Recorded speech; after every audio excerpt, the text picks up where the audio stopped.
Alors vous êtes la fondatrice de Paul Cézanne Academy. Comment est née cette structure? Elle est née d'un rêve et elle est née à Florence, figurez-vous, où je séjournais pour prendre des cours sur un atelier de photographie. Et voyant la beauté de cet endroit, je me suis dit que franchement la Provence n'avait rien à envier, avec tout le respect que j'ai pour Florence, de notre beauté, de notre beau temps et notre belle montagne Sainte-Victoire.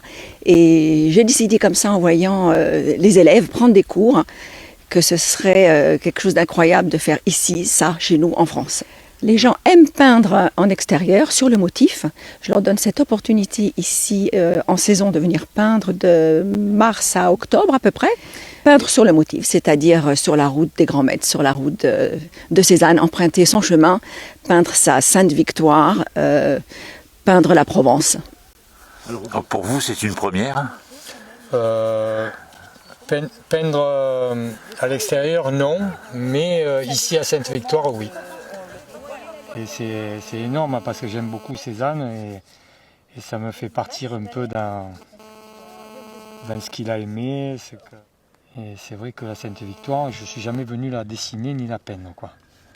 Alors c'est l'occasion. L'aquarelle, non, ça n'est pas une première. Mais j'ai commencé par l'aquarelle, j'ai laissé tomber parce que je trouvais ça difficile.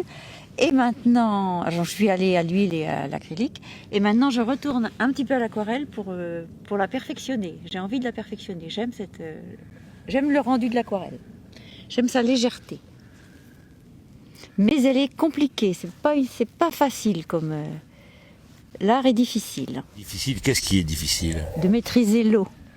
L'eau? Ouais, très dur de maîtriser l'eau. De ne pas gouacher en fait, de rester dans la légèreté de l'aquarelle et de ne pas gouacher, c'est difficile. Alors ici, vous êtes sur une terre cézannienne, hein? Ah bah oui. C'est mythique en fait, on vient ici sur les pas d'un maître. Lorsqu'on aborde ce genre de travail, quel est l'état d'esprit, quelle est la posture que vous préconisez? Le lâcher prise. On est là pour se faire plaisir, déjà. Donc c'est un moment de détente qu'on a choisi pour nous, pour apprendre aussi. Et c'est un moment privilégié que d'être dans la nature face à la Sainte-Victoire. Et n'oublions pas qu'on est là aussi pour apprendre l'aquarelle. Donc l'aquarelle est une technique qui est assez exigeante. Donc l'apprentissage viendra après. Mais je l'appréhende tout en douceur, voilà, pour ne pas faire peur et pour qu'on puisse vraiment savoir jouer avec l'eau et les pigments. C'est le plus important. Alors, j'étais en train de dire à Catherine que ça, c'était très présent. Hein, voilà. Mais elle s'est bien débrouillée parce que le fait d'avoir mis les arbres là, c'est pas tout seul. Il y a une cohérence qui se passe ici. Voilà, on a un premier plan et derrière on a la Sainte-Victoire. Voilà. Alors quel est votre regard sur l'œuvre de Patrick? Pour moi, c'est un peu gouaché. Mais c'est gouaché parce que tu as le soleil en plein sur ton aquarelle, donc elle sèche extrêmement vite. C'est-à-dire que l'un et l'autre n'ont pas vu la Sainte-Victoire de la même manière. Voilà, tout à fait.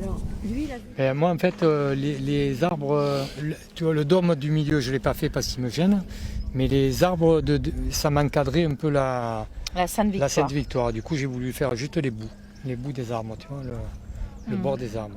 Donc finalement, Cézanne, ce matin, peut être fier de vous, non? Je sais pas, mais en tout cas, nous, on est fiers de ce qu'il a fait, en tout cas. Ça, c'est sûr. Et puis on est fiers de nous. Et on est fiers de nous. Voilà, oui, aussi. Hein, quand même. Alors en quelques mots, qu'avez-vous envie que vos élèves retiennent de ces cours que vous leur prodiguez? J'aimerais qu'ils retiennent ce moment. J'aimerais qu'ils retiennent un petit peu le progrès qu'ils ont fait aussi sur un niveau psychologique, où ils apprennent à se connaître, à se découvrir, à reconnaître leurs émotions, à les peindre, à les reproduire et repartir chez eux avec plus qu'une toile. C'est ça notre objectif.